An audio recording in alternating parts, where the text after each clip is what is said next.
গরম লাগাবেন না। তা এতক্ষণ আমরা ছিলাম শ্রীধাম নবদ্বীপে, গৌরের কথা সাধন করলাম। কারণ কথায় আছে, হেন নিতাই বিনে ভাই রাধা কৃষ্ণ পাইতে নাই, দৃঢ় করি ধরো তোমরা নিতাই রোপাই। নিতাই পদ কমল কোটি চন্দ্র সুশীতল, সুশীতল যে ছায়াই জগত জুড়ায়, জগত জুড়ায়, হেন নিতাই বিনে ভাই রাধা কৃষ্ণ পাইতে নাই, পাইতে নাই, দৃঢ় করি ধরো তোমরা নিতাই নিতাইয়ের পায়।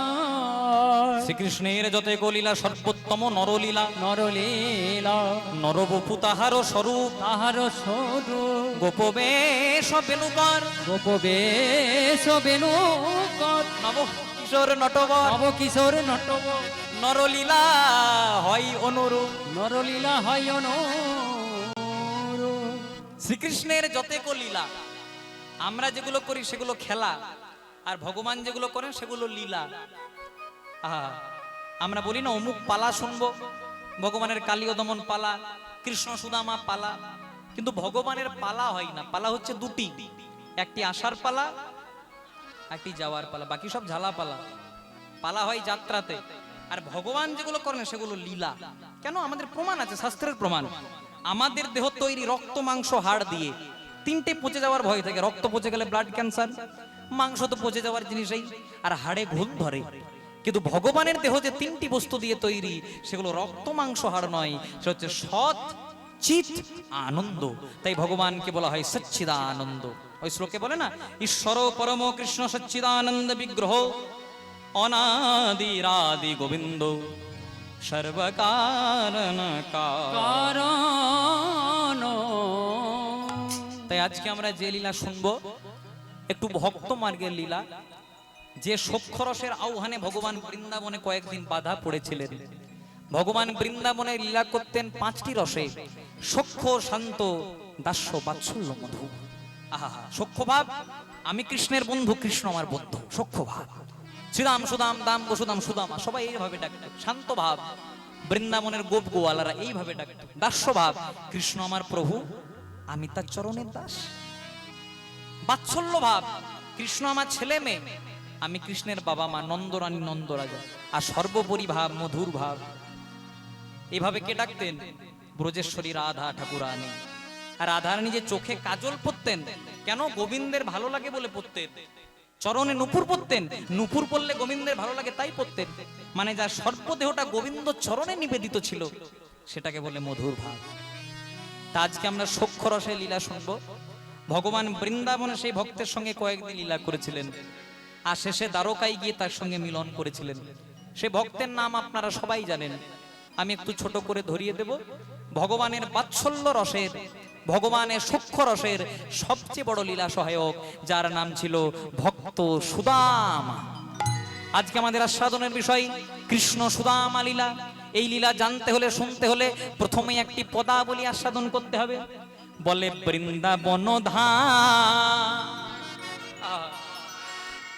বিদর্ভ গ্রাম, ব্রাহ্মণ মোটুকে ঘরে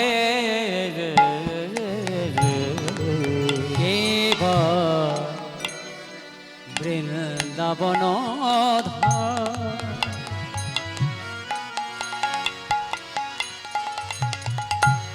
বিদর্ভ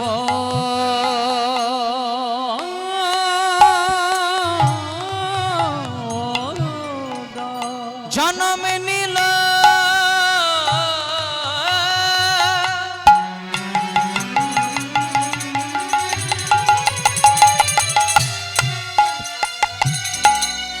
কৃষ্ণ ভক্ত প্রেম বিলাস করার লাগি,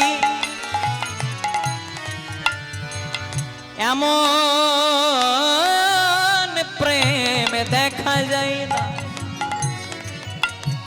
ভক্ত সুদামা এসে জন্ম নিল ওই বৃন্দাবনে, বৃন্দাবনের বিদর্ভ গ্রাম মাঝে। বৃন্দাবন নাম বিদর্ভ গ্রাম। বৃন্দাবনের মধ্যে একটি ছোট্ট গ্রাম। যারা আপনারা বৃন্দাবন বেড়াতে গেছেন, বৃন্দাবনের সামনাসামনি একটি ছোট্ট গ্রাম আছে। যদি বৃন্দাবন যান এগুলো মিলিয়ে নেবেন। গ্রামটার নাম বিদর্ভ গ্রাম। পিতার নাম মুটুক ব্রাহ্মণ, মাতার নাম রচনা দেবী। এই মুটুক ব্রাহ্মণ মাতা রচনা দেবীর কোল আলো করে ধরাধামে অবতীর্ণ হলেন পরম কৃষ্ণ ভক্ত, যিনি না এলে ভগবানের সূক্ষ্ম রস অধরা পড়ে যেত, যার নাম ভক্ত সুদামা। এবার কোন তিথিতে জন্মগ্রহণ করলেন? বলে শুভ কার্তিক মা।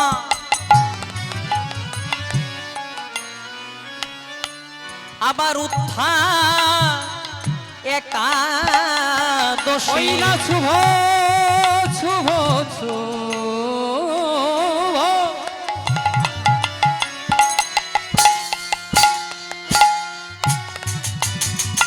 ওই না শুভ কার্তিকী মাস, তাহে উত্থান একাদশী।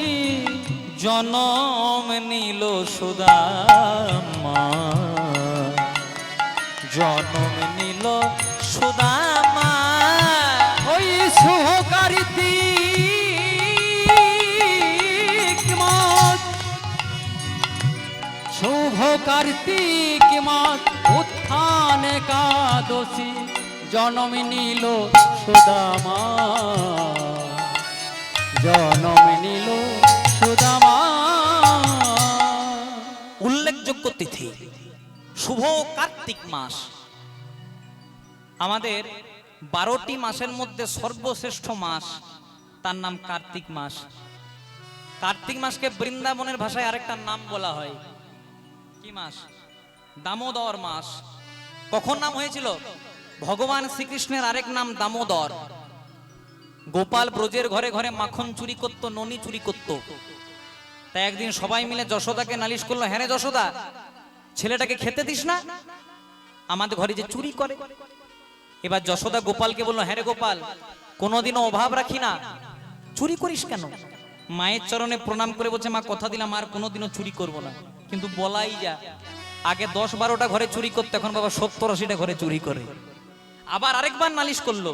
সেদিন যশোদার মুখে কাজ করলো না, হাতে কাজ করলো। গোপালের পেটে দড়ি দিয়ে বেঁধে দিল। সেই থেকে ওই যে দড়ি দিয়ে বেঁধে দিয়েছিল, সেদিন থেকে ভগবানের নাম হয়েছিল দামোদর। কেন? কারণ দাম কথার অর্থ হচ্ছে রশি বা দড়ি, আর উদর কথার অর্থ হচ্ছে পেট। ওই যে পেটে দড়ি দিয়ে বেঁধে দিলেন, নাম হয়ে গেল দামোদর। আরো উল্লেখযোগ্য তিথি উত্থান একাদশী। আচ্ছা মায়েরা, তোমরা একাদশী করো? আচ্ছা, কারা কারা করেন হাত তুলতে পারেন? বাহ, খুব ভালো। যারা একাদশী করেন খুব ভালো। আর যারা করেন না, অন্তত একাদশীটি করবেন। কারণ যে সংসারে একাদশী ব্রত হয়, সে সংসারে অন্য কিছু করার প্রয়োজন হয় না। একাদশী কটি? 1 মাসে 2টি, 12 মাসে 12 দুগুণে 24টি। যে বছর মলমাস হয়, এর আগের মাস জ্যৈষ্ঠ মাস ছিল মলমাস, আরো 2টি বেড়ে 26টি। মহাজন বললেন 24টা বা 26টি একাদশী করতে না পারলেও অন্তত 4টি একাদশী করো।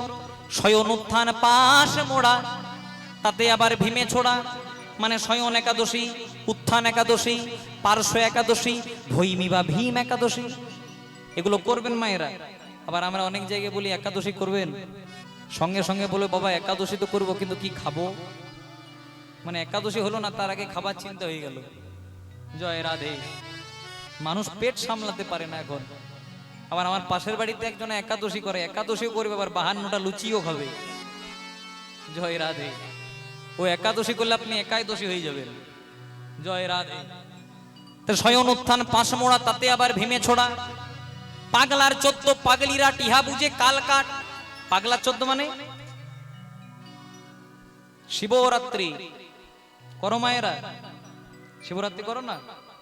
হ্যাঁ, শিবরাত্রি ফাল্গুন মাসে শিবরাত্রি হয়।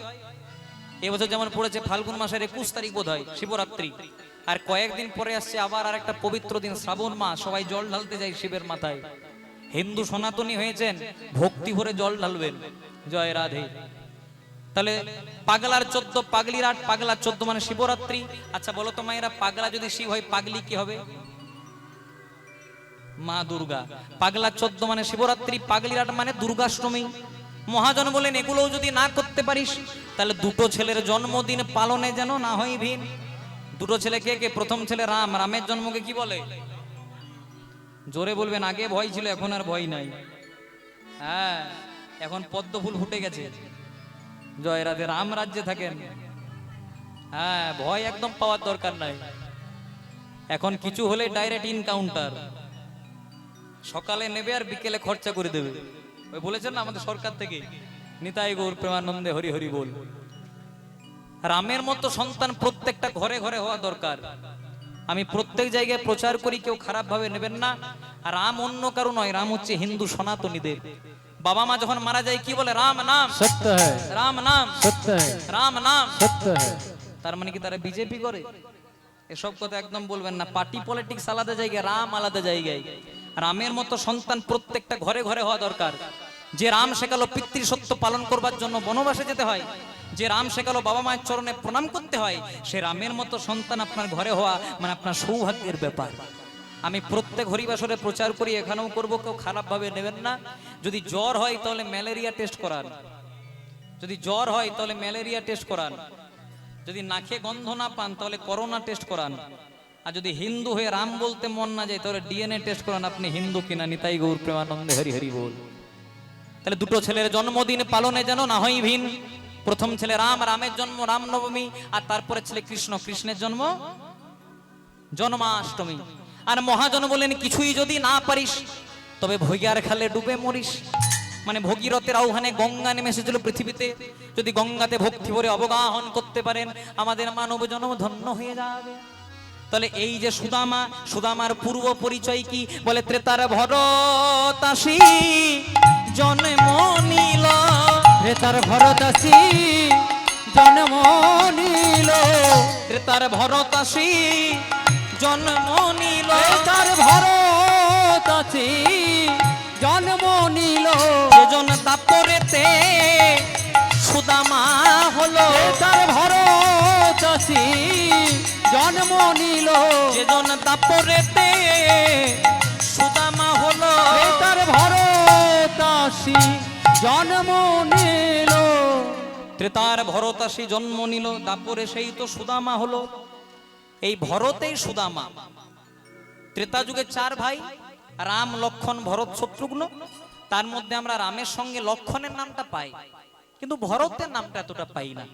কিন্তু যদি বলেন রামচন্দ্রের সবচেয়ে প্রিয় ভাই, আদরের ভাই, তার নাম ছিল ভরত।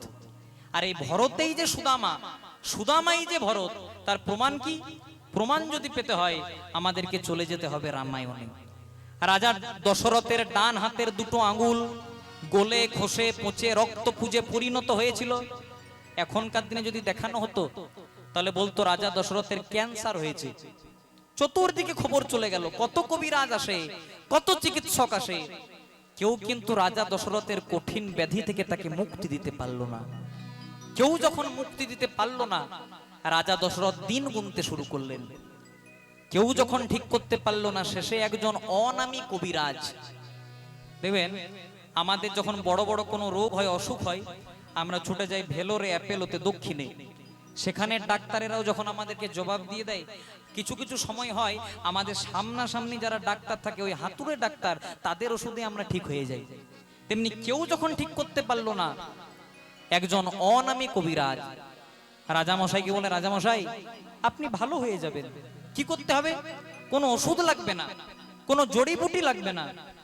আপনার যে তিনজন স্ত্রী আছে, রামের মা কৌশল্যা, ভরতের মা কৈকেয়ী, আর লক্ষণ শত্রুঘ্নের মা সুমিত্রা, এই তিনজন স্ত্রীর মধ্যে যে কোনো একজন যদি দিনের পর দিন, রাতের পর রাত মুখ দিয়ে টেনে টেনে শুষে শুষে আপনার রক্ত পুঁজটাকে পরিষ্কার করতে পারে, আপনি ভালো হয়ে যাবেন। তাই রাজা দশরথ প্রথমে ডাকলেন কাকে? ছোট স্ত্রী সুমিত্রাকে। কেন সুমিত্রাকে কেন ডাকলেন? কৈকেয়ীকে কেন ডাকলেন না? কৌশল্যাকে কেন ডাকলেন না? কারণ রাজা দশরথ এই সুমিত্রাকে একটু বেশি ভালোবাসতেন।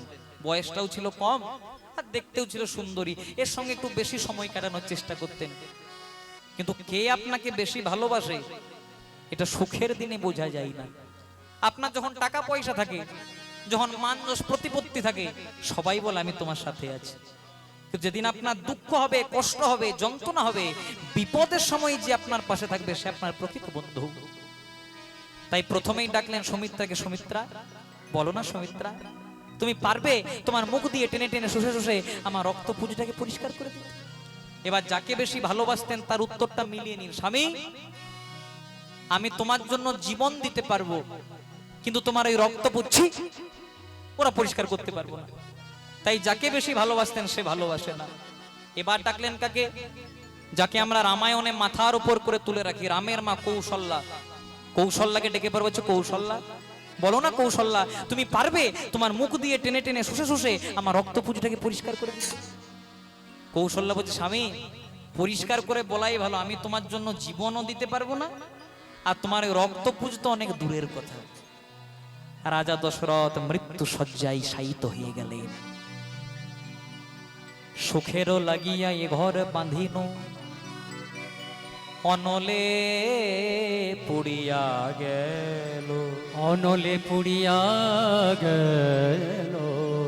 ও মিও সাগরে স্নান করিতে, স্নান করিতে সকলি গরল ভেল, সকলি গরল ভেল। রাজা দশরথ দিন গুনতে শুরু করলেন। যে ভালোবাসা আমি সুমিত্রাকে ভালোবেসেছিলাম, সে ভালোবাসা যদি আমি কোনোদিন আমার গোবিন্দের চরণে ভালোবাসতে পারতাম, হয়তো আজকে ভগবান আমাকে এই জায়গায় ফেলে দিত না। যদি যে বিশ্বাস আমি কৌশল্যাকে করেছিলাম, সেই বিশ্বাস যদি আমি কোনোদিনও আমার ভগবানকে করতে পারতাম, তিনি আমাদেরকে ফেলে দিতেন না। কেউ যখন ঠিক করতে পারলো না, রাজা দশরথ মনে মনে চিন্তা করলো, আর কই কইকে ডেকে লাভ নাই। যে কই কইকে কোনোদিনও ভালোবাসিনি, বিশ্বাস করিনি, সে কি পারবে? কিন্তু কই কই রাত্রির অন্ধকারে ছুটতে ছুটতে দৌড়াতে দৌড়াতে রাজা দশরথের চরণে আছাড় খেয়ে পড়ল। স্বামী সুমিত্রাকে ডাকলে, কৌশল্যাকে ডাকলে, কই আমাকে তো ডাকলে না। তুই পারবে তোমার মুখ দিয়ে টেনে টেনে শুষে শুষে আমার রক্ত পুঁজটাকে পরিষ্কার করে দিতে? কই কই এত ভালো ছিল না মা?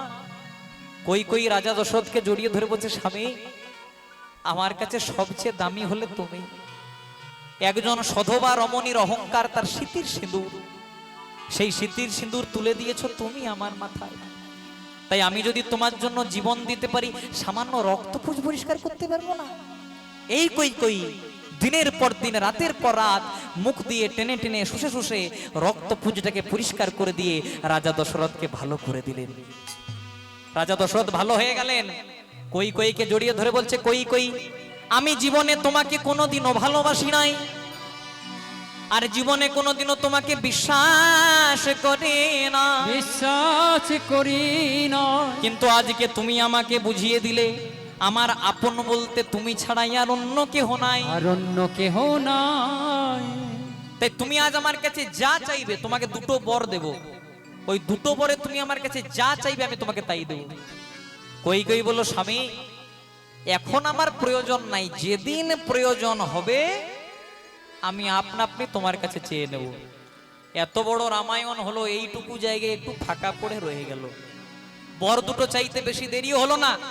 রাজা দশরথ বৃদ্ধ হয়ে গেছেন, সাম্রাজ্য শাসন করতে পারছেন না। মনে মনে চিন্তা করলেন, কালকে উষালগ্নে বংশের বড় ছেলে রামকে করব অযোধ্যা রাজা। চতুর্দিকে খবর চলে গেল রাম হবে রাজা। খবরটা কই কইর কেন গেল, দিল কে? আপনারা নামটা সবাই জানেন, মন্থরা। একটা কথা মনে রাখবেন, নারীদের শত্রু বেশি পুরুষরা হয় না, নারীদের শত্রু নারীরাই বেশি হয়। যখন আপনার উন্নতি হবে ওই জায়গায় বললাম শত্রু করতে হবে না, শত্রু আপনা আপনি হয়ে যাবে। তাই মন্ত্র বলছে, খবর শুনেছো? কালকে সকালবেলায় ভরত নয়, লক্ষণ নয়, শত্রুঘ্ন নয়, রাম হবে রাজা। কই কই এত ভালো ছিল না মা? খবরটা শোনা মাত্র তার গলাতে একটা মুক্তার মালা ছিল, সেটা মন্থরার গলায় পরিয়ে দিল। এত ভালো খবর শোনালি রে, বংশের বড় ছেলে হবে রাজা। বাবা বাবা, দারুণ খবর। মন্থরা বলছে, খুব আনন্দ হচ্ছে তাই না? কেমন করে সুমতিকে হরণ করে কুমতি দিতে হয় দেখুন, আনন্দ হচ্ছে তাই? বলছে, হ্যাঁ, বংশের বড় ছেলে রাজা হবে, তাতে আবার আনন্দ কান্না হয়? আচ্ছা রাম না হয় হবে রাজা, রাজমাতা কে হবে? তোমার ওই সতীন কৌশল্যা, আর কৌশল্যা তোমার সতীন রাজমাতা হয়ে তোমার মুখের উপর যখন ছড়িটা ঘোরাবে তোমার ভালো লাগবে?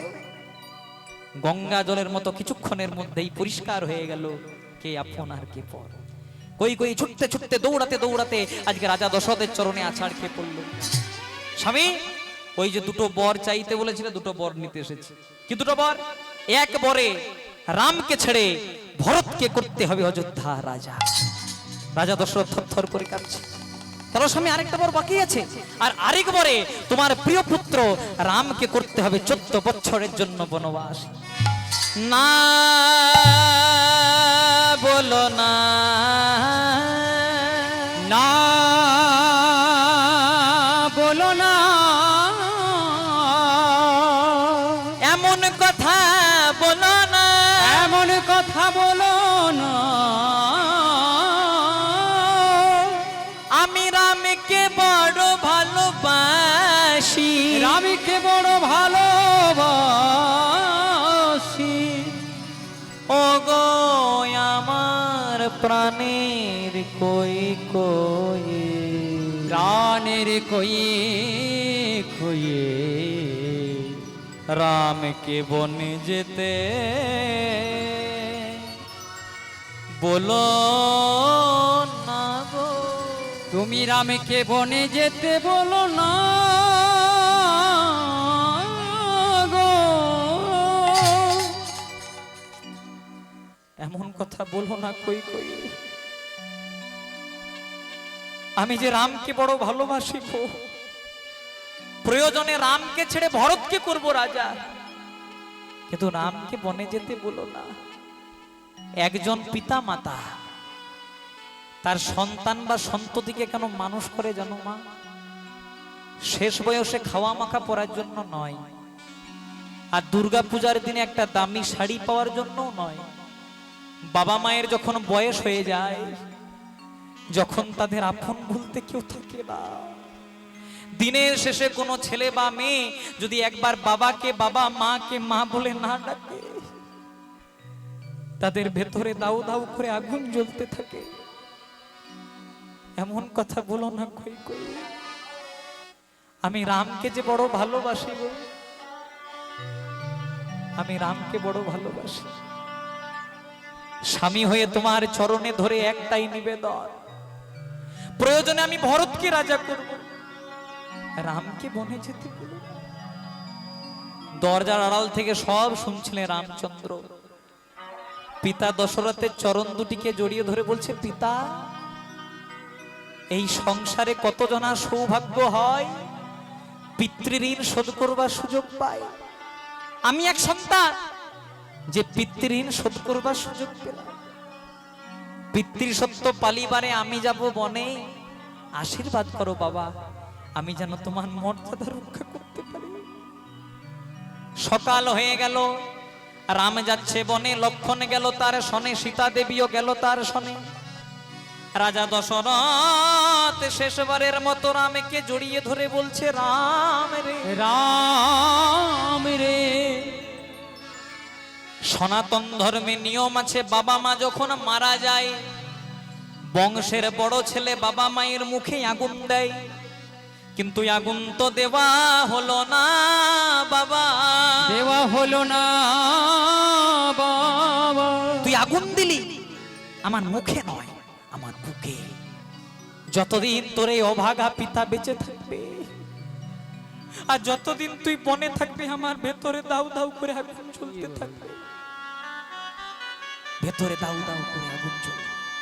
তাই আগুন তো দেওয়া হলো না বাবা, শুধু আমার একটাই কথা রাখবি, যদি বনে থাকতে থাকতে জানতে পারিস তোর এই অভাগা পিতা মারা গেছে, তাহলে তুই বনে পিণ্ড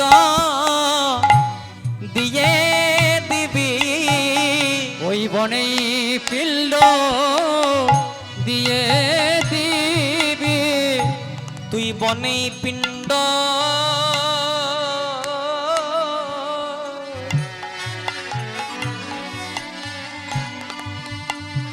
পিণ্ড দিয়ে দিবি,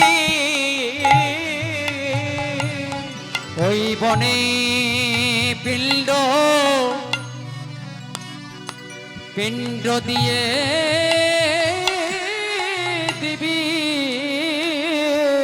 যখন শুনবি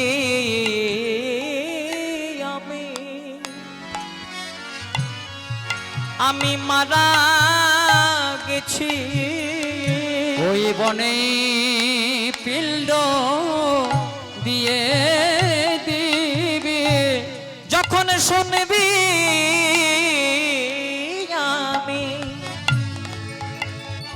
আমি মারা গেছি, ওই বনে পিণ্ড দিয়ে দিবি। সকাল হয়ে গেল, রাম গেল বনে, লক্ষণ গেল তার শনে, সীতা দেবীও গেল তার শনে। যাওয়ার সময় ভরত যেদিন, রাম যেদিন বনে গেছিল, ভরত ছিল মামার বাড়িতে। যেই না ভরত খবর পেল আমার মায়ের জন্য দাদা বনবাসী হয়েছে, ভরত ছুটতে ছুটতে গেল দাদার কাছে। দেখছে দাদা রাজবস্ত্র পরিত্যাগ করে আজকে নবীন সন্ন্যাসীর মতো একটা মার্কিন গায়ে দিয়ে বসে আছে। দাদা আমাকে ক্ষমা করো দাদা, আমার মায়ের জন্য আজকে তুমি বনবাসী হয়েছো। আমার মনের বড় ইচ্ছা তুমি হবে অযোধ্যা রাজা, আর তোমার চরণ তলে বসে করব আমি তোমার সেবা পূজা। তাই বাড়ি ফিরে চলো। রামচন্দ্র বলেন, ভাই রে, আপনি আচরি ধর্ম জীবেরই শেখায়, আপনি না আচরিলে জীবকে শেখানো না যায়। আমি যদি এখনই বাড়ি চলে যাই সবাই বলবে রামচন্দ্র সিংহাসন লোভী, সিংহাসনের লোভে চলে এসেছে, কিন্তু আমি যে হতে দিতে পারি না। তখন ভরত বলছে খালি হাতে যাব দাদা। রামচন্দ্র তার আশীর্বাদ পুষ্ট চরণ পাদুকাগুলিকে ভরতকে দিলেন। যেই না ভরতকে দিলেন, ভরত ওই আশীর্বাদ পুষ্ট চরণ পাদুকাগুলিকে নিয়ে সিংহাসনে রেখে 14 বছর নিচে আসন পেতে বসে অযোধ্যা শাসন করেছিলেন। যেদিন রামচন্দ্র বাড়ি ফিরে এলেন দেখতে পেলেন ভরতের ত্যাগ। ভরতকে বললেন, ভাই কলিকালে এক ভাই আরেক ভাইয়ের সঙ্গে এক হাত জমি নিয়ে মামলা মোকদ্দমা থানা পুলিশ করতে বাকি থাকবে না, আর তুই আমার জন্য এত বড় ত্যাগ করে দিলি। এ ত্যাগ এক বন্ধু আরেক বন্ধুর জন্য করতে পারে, এক ভাই আরেক ভাইয়ের জন্য করতে পারে না। তাই এ যুগে হয়তো তুই আমার ভাই ভরত, কিন্তু আশীর্বাদ করলাম এর পরের যুগে তুই হবি আমার সূক্ষ্ম রসে লীলা সহায়ক, তোর নাম হবে ভক্ত সুদামা নিতাই গৌর প্রেমানন্দে হরি হরি বল। তাই আজ ভগবান কোনোদিনও কারো ঋণ রাখেন না, তাই সুদামা ঋণ শোধ করবার জন্য আজকে বৃন্দাবনে যাবেন বিনোদ খেলা খেলার লাগি। চলো মায়েরা আমরাও এখানে হাত দুরি তুলে একসঙ্গে গাইবো, হরি হরয়ে নম কৃষ্ণ যাদবাই, হরি হরয়ে নম কৃষ্ণ যাদবাই নম, হরি হরয়ে নম কৃষ্ণ যাদবাই নম। হরি বল রে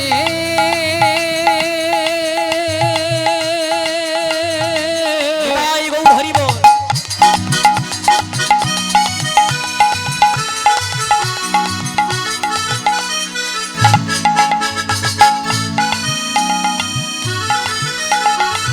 হরি বল রে হরি বল রে বল রে বল রে। এখন সবাই মিলে প্রেমানন্দে দুটি বাহু তুলে সবাই হরি বল রে, হরি হরয়ে নম কৃষ্ণ যাদবাই নম, হরি হরয়ে নম কৃষ্ণ যাদবাই নম, আবার যাদবাই মাধবাই কেশবাই নম, ওকি যাদবাই মাধবাই কেশবাই নম, ওকি যাদবাই মাধবাই কেশবাই নম, গোপাল গোবিন্দ রাম শ্রী মধুসূদন, গোপাল গোবিন্দ রাম শ্রী মধুসূদন, গোপাল গোবিন্দ রাম শ্রী মধুসূদন, আহা গোপাল গোবিন্দ রাম শ্রী মধুসূদন, আবার গিরিধারী গোপীনাথ মদন মোহন, ওকি গিরিধারী গোপীনাথ মদন মোহন, ওকি গিরিধারী গোপীনাথ মদন মোহন। ও মায়েরা তোমরা একটু আমার সঙ্গে গাইবে।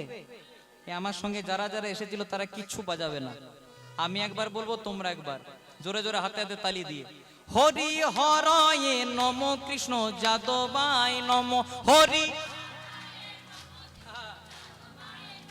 হরি হরয়ে নম কৃষ্ণ যাদবাই নম। সবাই মিলে হরি যাদবাই মাধবাই কেশবাই নম। প্রেম সে গোপাল গোবিন্দ রাম শ্রী মধুসূদন, গোপাল গো गिरिधारी गोपीनाथ मदन मोहन, प्रेम से गिरिधारी गोपीनाथ मदन मोहन, उच्च स्वरे गिरिधारी মনের আনন্দে বল হরি ভজ বৃন্দাবন, মনের শ্রী গুরু বৈষ্ণব পদে মজাইয়া মন, প্রেম সে বাহ, খুব সুন্দর। আপনারা এত সুন্দর গাইছেন, এমনি যদি আগে জানতাম তাহলে এদেরকে তো আনতামই না। জয় রাধে, হ্যাঁ জয় রাধে, হরে কৃষ্ণ। এখানে একটা দামি প্রসঙ্গ মনে পড়ে, একটু আপনাদেরকে বলে দিই। এক বাবা আর এক ছেলে একটা ঘোড়া কিনেছে। জয় রাধে। বাবা চেপেছে ঘোড়ার পিঠে আর ছেলেটা হেঁটে হেঁটে যাচ্ছে। যেই না ডায়মন্ড হারবার হয়ে পার হচ্ছে, বলছে করেছো কি? বাবা হয়ে চেপেছ, ছেলেটাকে হাঁটাচ্ছ। বাবা মনে মনে চিন্তা করছে, ঠিকই তো বলেছে, আমি বাবা হয়ে চেপেছি, ছেলেটাকে হাঁটাচ্ছি। এবার ছেলেটাকে চাপিয়েছে আর বাবা হেঁটে হেঁটে যাচ্ছে। যেই না আপনাদের মথুরাপুর হয়ে পার হচ্ছে, বলছে লজ্জা করে না? কম বয়সী ছেলে হয়ে চেপেছ আর বাবাটাকে হাঁটাচ্ছ। ছেলেটা মনে মনে চিন্তা করছে, আমি চাপলেও জ্বালা, বাবা চাপলেও জ্বালা, কি করা যায়? তখন বাবা বলছে, শোন খোকা, তাহলে দুজনাতেই চেপে দিই। জয় রাধে। এবার দুজনা চেপে যেই না কিছু দূর পেরিয়েছে, কয়েকটা লোক বলছে করেছো কি? একটা অবলা প্রাণী ঘোড়া বলতে পারে না, তারপরে দুজনাতেই। বাবা ছেলে মনে মনে চিন্তা করছে, হাই রে কপাল, আমি চাপলেও জ্বালা, বাবা চাপলেও জ্বালা, দুজনা চাপলেও জ্বালা, কি করা যায়? তখন বাবা এক গ্লাস ঠান্ডা জল খেয়ে বলছে, শোন খোকা, শেষ একটাই উপায়, কি না ঘোড়াটাকেও হাঁটাবো, আমরাও হাঁটবো। যেই না আপনাদের এই রাস্তাটা হয়ে পার হচ্ছে, দেখাচ্ছ নাকি যে ঘোড়াটা কিনেছ, চাপো নাই, হেঁটে হেঁটে যাচ্ছ। কথাটা কেন বললাম? কিছু মানুষ আছে যাদের কোনোতেই শান্তি নাই। আজকে আপনি হাত তুলবেন, কালকে বলবে দেখলি কত ভক্তি। শুধু আপনাদের এখানে, আমাদের ওইখানেও। তাই আমাদের মহাজনের একটা দামি কথা, সৎ সঙ্গে স্বর্গবাস, আর অসৎ সঙ্গে নরকবাস নয়, কলিযুগে পদে পদে সর্বনাশ। আচ্ছা বলো তো মায়েরা উত্তর দেবে, তোমাদের বাড়ি যদি একটা বিষধর সর্প প্রবেশ করে তোমরা কি করবে? জয় রাধে। লাঠি দিবে না? বাবা রে, বসে লাঠি দিয়ে তাড়ানো হবে, মানে হাতে নয়, লাঠি শুরু করবে। মানে আমাদের বাড়িতে যদি কোনো সর্প প্রবেশ করে, ঠিকই বলেছেন, কেউ বলবে মেরে দেবো, আর কেউ যদি মা মনসার ভক্ত হয় বলে তাড়িয়ে দেবো। আর মনে মনে চিন্তা করুন, সেই সাপটা আপনার ঘরে প্রবেশ না করে যদি কোনো শিবের মন্দিরে উঠে শিবের মাথায় খেলা করে, কি করবেন? মেরে দেবেন? তাড়িয়ে দেবেন? প্রণাম করব। কথাটা কেন বললাম? সাধু সঙ্গ লোয়া মাত্র সাধু সঙ্গ জীবের কৃষ্ণ প্রেম উপজয়। তাই আপনারা যেখানে বসেছেন, এরা সৎসঙ্গের হাট। যদি ভগবানের কৃপা পেতে হয়, একসঙ্গে গাইতে হবে। মনের আনন্দে বলো হরি ভজ বৃন্দাবন, মনের আনন্দে, মনের আনন্দে, মনের আনন্দে, আনন্দে বলো হরি ভজ বৃন্দাবন। শ্রী গুরু বৈষ্ণব পদে মজাইয়া মন, তাই হরি হরি বৈষ্ণব পদে মজাইয়া মন, শ্রী গুরু বৈষ্ণব পদে মজাইয়া মন। শ্রী গুরু বৈষ্ণব পাদ পদ্ম করি আস, শ্রী গুরু বৈষ্ণব পাদ পদ্ম করিয়া, শ্রী গুরু বৈষ্ণব পাদ পদ্ম করি আস, শ্রী গুরু বৈষ্ণব পাদ পদ্ম করিয়া। আবার নাম সংকীর্তন গাই নরোত্তম দাস, হরি নাম সংকীর্তন গায় নরোত্তম দাস, হরি নাম সংকীর্তন গায় নরোত্তম দাস। হরি বল হরি বল হরি বল হরি বল, তাই হরি হরি বল হরি বল হরি বল হরি বল হরি বল হরি বল হরি বল হরি বল। তাই ভগবান কোনোদিনও কারো ঋণ রাখেন না। তাই ত্রেতা যুগের ভরতের ঋণ, দাপর যুগের সুদামা ঋণ শোধ করবার জন্য ভগবান শুরু করলেন বিনোদ খেলা। ভগবান বৃন্দাবনের গোচারণে গিয়ে আজকে বিনোদ খেলায় মত্ত হয়েছেন। আর বিনোদ খেলায় মত্ত হয়েছেন কেমন ভাবে? আজু খেলে রাম আর কানো কানো, আজু খেলে রাম আর কানো, আজু খেলে রাম আর কানো কানো, আজু খেলে রাম আর কানো আজু খেলে রাম আর কানো কানো ও গো আজু খেলে রাম আর কানো, প্রিয় বলরাম শ্রীদাম সুদাম, প্রিয় বলো রাম শ্রীদাম সুদাম, যত সখা গণ মেলি যমুনার কুলে করো তো খেলা, করে করে করো তা। ও গো প্রিয় বলো রাম শ্রীদাম সুদাম, যত সখা গণ মেলি ওই যমুনার কুলে করো তো খেলা, করে করে দিয়ে তালে। ও সখা হ্যাঁ শোন, হ্যাঁ বল। বৃন্দাবনে আমরা অনেক রকমের খেলা করি। হ্যাঁ অনেক রকমের খেলা আস্তে খেলি। আস্তে আস্তে আস্তে আস্তে আস্তে। জয় রাধে। বৃন্দাবনে আমরা অনেক রকমের খেলা করি। হ্যাঁ হয় হ্যাঁ, কি কি খেলি বল? আমরা কানামাছি ভো ভো খেলি, কানামাছি, ভো ভো, ভোবো, হ্যাঁ আর ডাঙ্গুঠি, মার্বেল, হ্যাঁ আরো নানা ধরনের খেলা খেলি। শোন, তাহলে আজকে আমরা একটা নতুন খেলা খেলবো। নতুন খেলা, হ্যাঁ। সেটা আবার কেমন? কি খেলবো জানিস? হ্যাঁ, বল। খেলবো কাঁধে করায়ার কাঁধে চড়, খেলবো কাঁধে করা আর কাঁধে চড়া, কাঁধে করায়ার কাঁধে চড়। খেলবো কাঁধে করা আর কাঁধে চড়া, এই তো মোদের বিনোদী খেলা। খেলবো কাঁধে করা আর কাঁধে চড়া, ওরে এই তো মোদের বিনোদ খেলা, কাঁধে করা আর কাঁধে চড়া।